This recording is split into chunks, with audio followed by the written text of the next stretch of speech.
Hello everyone, Through the Motions here, back again with my review of Thwomps Fortress. Now, if you've been a part of my channel for even a short amount of time, you probably know how I feel about these Connect sets. But if you haven't, here's my brief opinion. These things are a mastery of innovative and creative engineering. I'm sure you've seen these things back in 2013 when they were at their peak, but if you didn't, I luckily have about half of the current available collection, and I am going to share it with you guys. To be honest, I wish the LEGO Mario sets had turned out half as good as these have. These are just full of life and playability and creative techniques. If the LEGO Mario sets had turned out half as good as these had, the LEGO would have made a lot more money. This set comes with 11 coins plus a star coin. The way these things work is pretty simple. Basically, you take a character and put it on one of these jumper plates, then you hold the jumper plate back and you fling it at the coin, like so. And you're supposed to be able to knock the coin off, but these things actually are on there pretty good, so you have to loosen it up a bit before it can come off. Most coins are connected like this, or like this. Now, each character can be equipped with the movable legs or the legs with the metallic ball underneath that allow them to run around. This is how the character looks with the metallic ball legs equipped. Basically, this set starts with the warp pipe. You drop the character down the pipe and onto the platform. You then run over to the movable, I don't know what this is, but it's some sort of platform. You move it over to the movable platform and pressing down on this, knock the character to the floor. Then, if your character survives, presumably, you run over, collecting each of the coins by knocking them off. You then run over to the movable platform and knock that coin off as well. Like I said, these things are held on pretty tightly, so you gotta be careful with those. Assuming you knock the coin off, you then go over to the other platform, dodge the other Thwomp, which this one did not dodge very well, and jump up. You then have the choice of either going to the warp pipe or the jumper pad. If you choose the jumper pad, which actually worked surprisingly well that time, you go over to this platform, grab the mushroom and the star coin. Then you go back down into the warp pipe and drop the character down like so. You then rotate the entire thing around and you get a full view of the backside of the set. If you drop the character down the pipe, it will land on the platform beneath. That way, you can get access to another jumper pad, which, if you put the character on, is movable. Now, this is actually pretty cool, the way this works. So, you have to move the pad manually, but you can knock the coins off, give or take a couple of tries. There we go. And move along, knocking each individual coin off of its hook. Now, there are 4 coins here. And if you do that to each of them, then so far, that gives you 10 out of the 11 coins that you've collected.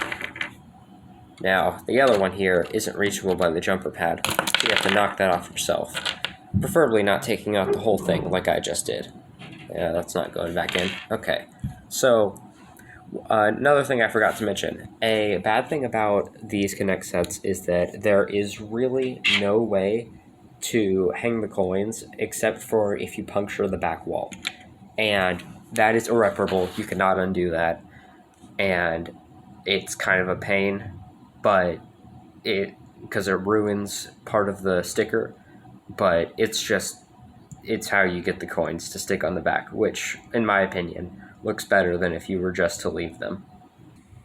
Finally, you lower the back wall like this, flip back a couple of the items, and if you manage to get that balanced, you can put the bone Goomba that is included on the pedestal. If you bring Mario to the new movable platform and land the hit just right, it brings the bone Goomba to its doom.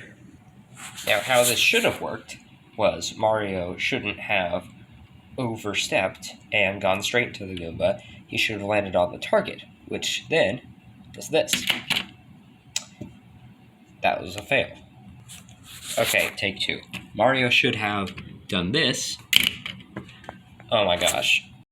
Okay, so a slightly annoying thing about this, apparently they didn't design this particular part of the set very well, because Mario isn't actually strong enough to, or heavy enough to hit the target. Now, what this should have done is pull forward, and that is really stuck, and drop the Goomba down into the crevice that's created. Now, obviously, because of the way that friction works, this is impossible to do. So that kind of sucks, but not every set is like this. There are actually some really genius engineering techniques used in this. Not this particular set. Yeah, that's not coming out. But other sets. And that's just one of the things that I really like about this line.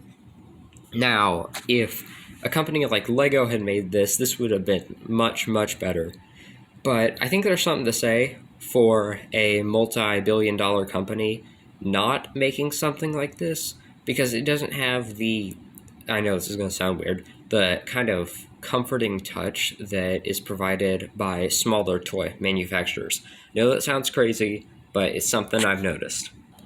Character-wise, this set is pretty generous. It comes with a Fire Mario, a Silver Luigi, and a Bone Goomba. Now, the Bone Goomba, the top is actually removable, and I'll try to do this with one hand. There we go. It's just a blue, regular Goomba print underneath, but I think it looks much better with the top on. Fire Mario looks pretty slick. He just comes with the normal Mario pieces. Unfortunately, a Fire Flower is not included in this set. However, it does include a mushroom. Now, this Silver Luigi is actually special to me because it is printless. So something must have happened in the factory, and the printing did not work on this Luigi, or it just went past the printer.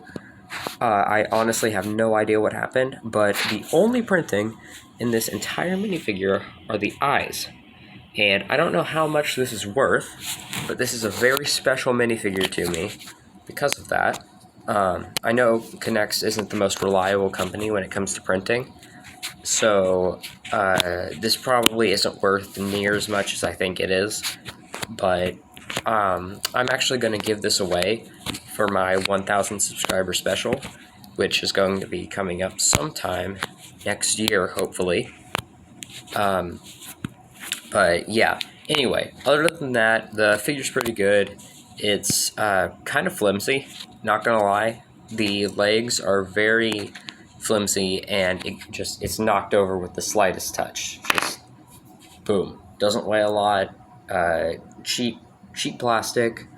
But other than that, pretty good figure. So are the rest of them.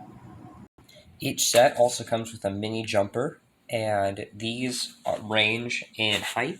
This one has the white rod to make it a little bit taller than the others, but some of them just use the green rods. Anyway, that is my review of the Thwomps Fortress set. I know I'm mispronouncing that. I just don't know what word I got wrong. Anyway, yeah, oh, no, it's the Thwomps. Okay, I knew that. Sorry. Thwomps Fortress set. You can get these for about $160 right now. Honestly, one of the best sets I've ever gotten. I got 2 of them. That was because the guy selling it scammed me. So, yeah, that happened. So be careful when you shop online because there are counterfeit versions of these out there. But if you do manage to find one for a decent price, highly recommend it. One of the best sets I have. I will be doing more reviews of these in the future, so stay tuned. All right, peace out.